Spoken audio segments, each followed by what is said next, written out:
Всем привет, ребята! Мы с вами Трич мои волос. Вот это все. Я чуть-чуть боюсь.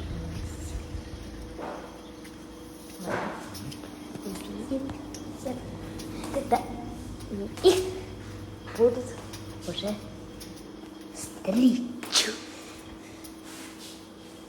Сообщение записываешь? Нет.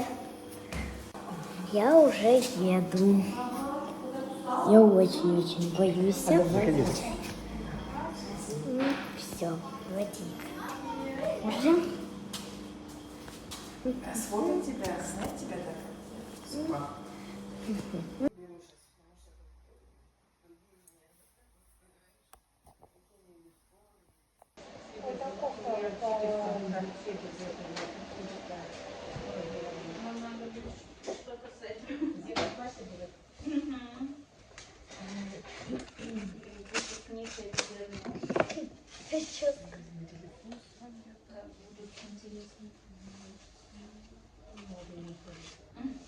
Ну, в принципе, да.